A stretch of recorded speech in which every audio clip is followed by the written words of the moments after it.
Assalamualaikum warahmatullahi wabarakatuh. Alhamdulillah, wassalatu wassalamu ala rasulillah wa ala alihi wa sahbihi wa mawalah.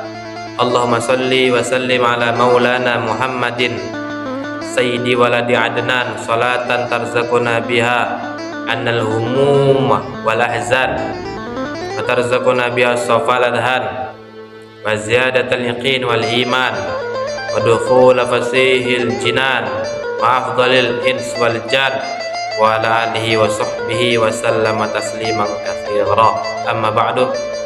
Puji dan syukur kepada Allah Subhanahu wa taala. Dialah Allah Subhanahu wa taala masih memberikan nikmat kepada kita. Salah satu nikmat Allah berikan kepada kita bisa melihat, kita bisa mendengar, kita bisa berbicara, kita bisa menggerakkan tangan kita bisa berjalan. Ini juga nikmat kesehatan yang Allah berikan kepada kita. Akan nikmat tersebut kita bersyukur. Jangan sampai kita jadi hamba yang tidak bersyukur kepada Allah Subhanahu wa taala. Allah berfirman, "La in syakartum la azidannakum wa la in kafartum inna adzabi lasyadid." Barang siapa yang bersyukur kepada Allah, Allah akan tambah nikmat tersebut. Barang siapa yang kufur, maka azabku amatlah pedih. Juga Allah Subhanahu wa taala memberikan nikmat yang lebih besar daripada yang Al-Fakir sebutkan tadi, yaitu nikmat iman dan nikmat Islam. Nikmat yang mana Allah tidak beri kepada orang yang bukan Islam dan orang yang bukan tidak memiliki iman. Inilah nikmat yang tersebut yang begitu besar yang Allah berikan kepada kita. Mudah-mudahan Allah kekalkan nikmat iman, nikmat Islam kita. Amin amin ya rabbal alamin. Salawat dan salam kepada Rasulullah sallallahu alaihi wasallam, makhluk yang agung, makhluk yang mulia, makhluk yang mana Allah Subhanahu wa taala berselawat kepada makhluk tersebut. Allah berfirman di dalam Al-Qur'an, "Innallaha wa malaikatahu yusholluna 'alan nabi, ya ayyuhalladzina amanu shallu 'alaihi wa sallimu taslima." Sungguhnya Allah Subhanahu wa taala dan para malaikatnya bersolawat kepada Rasulullah SAW. Wahai orang-orang beriman, bersolawatlah kamu dan ucapkanlah salam kepada Nabi Muhammad sallallahu alaihi wasallam.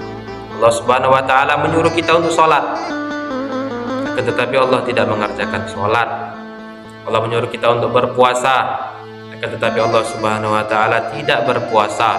Allah Subhanahu wa taala menyuruh kita untuk mengerjakan zakat, membayar zakat. Allah Subhanahu wa taala tidak mengerjakan dan membayar zakat. Akan tetapi amalan tersebut ini yaitu salawat. Allah dan para malaikatnya luan untuk bersalawat kepada Rasulullah SAW. Kayak kita selaku umat sudah semestinya agar kita itu bersalawat kepada Rasulullah SAW. Allahumma salli wa sallim ala Sayyidina Muhammadin wa ala ali Sayyidina Muhammadin.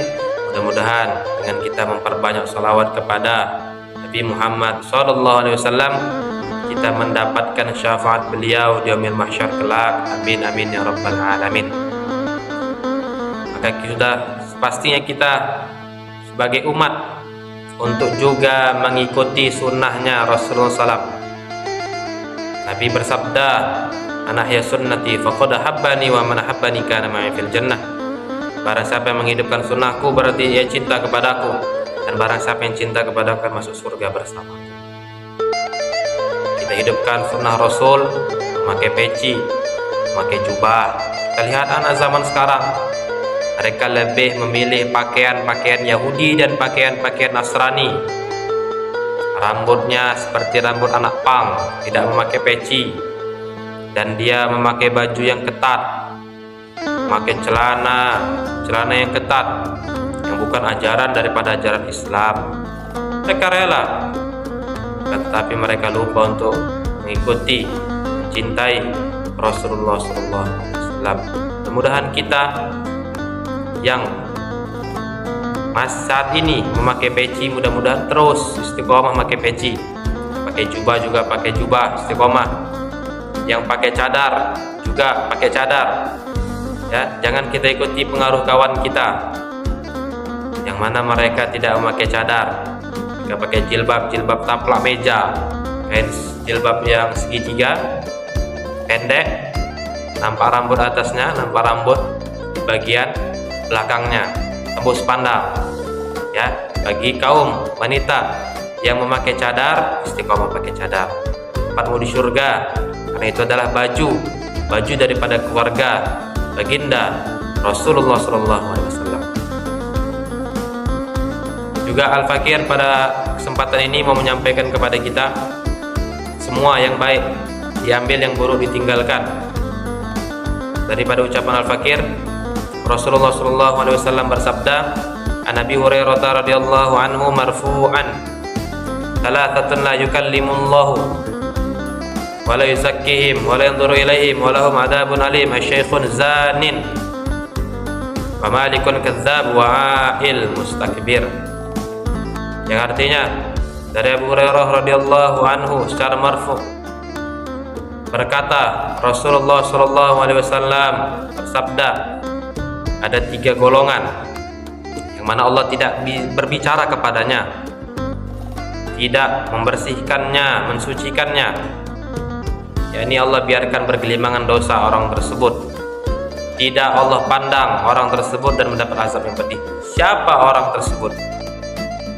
Yang pertama adalah syekhun zanin, orang tua, orang yang sudah menikah tapi ia melakukan perbuatan zina. Sudah tua, sudah menikah, tapi dia melakukan perbuatan zina.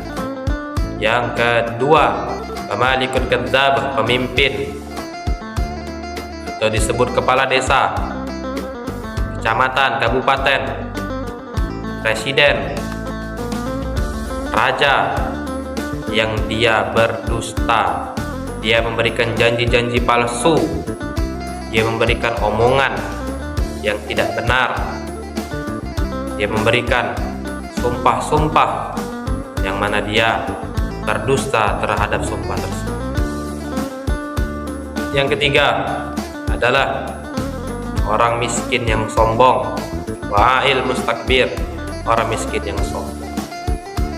Dia tidak sombong terhadap harta karena dia orang yang miskin. Dia tidak sombong terhadap pangkat karena dia tidak mempunyai pangkat. Dia tidak sombong terhadap jabatan karena dia tidak mempunyai jabatan. Apa yang dimaksud dengan miskin yang sombong?